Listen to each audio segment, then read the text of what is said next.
সরকারের সোনার ছেলেরা আমাকে বলেছে আমি স্বাধীনতা বক্তব্য রাখি, স্বাধীনতা বিরোধী বক্তব্য রাখি। বগুড়ায় তার প্রমাণ করেছি। বগুড়া আমি কি বলেছি?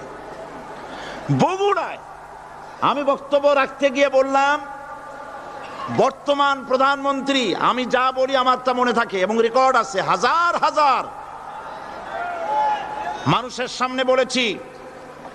কোন পত্রিকা এরকমের বেকায়দা রিপোর্ট করে না যেমন আজকে আপনি করেছেন, পিঠে দিল্লি পাঠাবো। কি আর কেউ করেছে রিপোর্ট?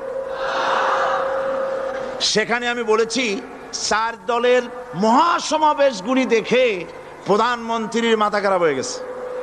আর মাথা খারাপ হইতেই পারে, যেহেতু ফ্যামিলি অ্যাফেয়ার্স যদি খারাপ থাকে মাথা গরম থাকে। আমি সেখানে বলেছি প্রধানমন্ত্রী তিনি বলেছেন 4 দল একত্রিত হয়ে বাংলাদেশটারে পাকিস্তান বানাবে। দেখছেন না পত্রিকায়? আমি বলেছি দেখেন, একটা দেশের প্রধানমন্ত্রী মিথ্যা কথা বলেন, আমি এই রকমের কথা বলবো না। তবে উনি যা বলেন তা কিন্তু সত্য নয়।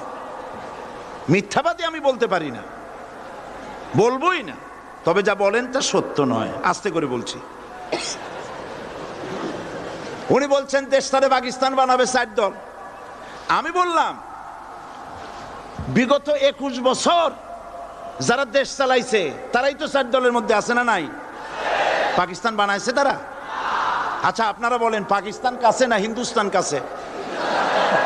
আমি বলেছি যদি বাংলাদেশকে কেউ পাকিস্তান বানাতে চায় তাহলে সর্বপ্রথম কাশ্মীর পাকিস্তান হতে হবে, তারপরে হিন্দুস্তানকে পাকিস্তান হতে হবে। এটা যেমন সম্ভব নয়, কিয়ামত পর্যন্ত বাংলাদেশ পাকিস্তান হওয়া সম্ভব নয়। আমার এই স্পষ্ট বক্তৃতার হাজারো রেকর্ড আছে বগুড়ায়। কেউ ধরনের বাজে রিপোর্ট করেনি। যুগান্তর লিখেছে, সাইদি বলেছে কাশ্মীর পাকিস্তান হইলেই বাংলাদেশ পাকিস্তান হয়ে যাবে। আমি ওই দিন ঢাকায় এসেই যুগান্তর পত্রিকার চিফ রিপোর্টারকে টেলিফোন করে বলেছি আপনি একটা ভুল রিপোর্ট আপনার সাংবাদিক করেছে বগুড়া থেকে, জাতি বিভ্রান্ত হবে। আমি একটা প্রতিবাদ পাঠালাম, অনুগ্রহ করে আমার প্রতিবাদ ছেপে দিবেন। ওনরা সাংবাদিকতার প্রতি মর্যাদা দিতে গিয়ে আমার এই বক্তব্যটা ছাপেন নাই। তার মানে হলো আমার বিরুদ্ধে যদি কেউ কথা বলে হুবহু ছাপা হবে, আর আমি যদি সেলফ ডিফেন্স দিতে চাই বস্তুনিষ্ঠভাবে আমাকে কভারেজ দেওয়া হবে না। এটাই হলো তাদের সবচাইতে আমার প্রতি ক্ষোভ।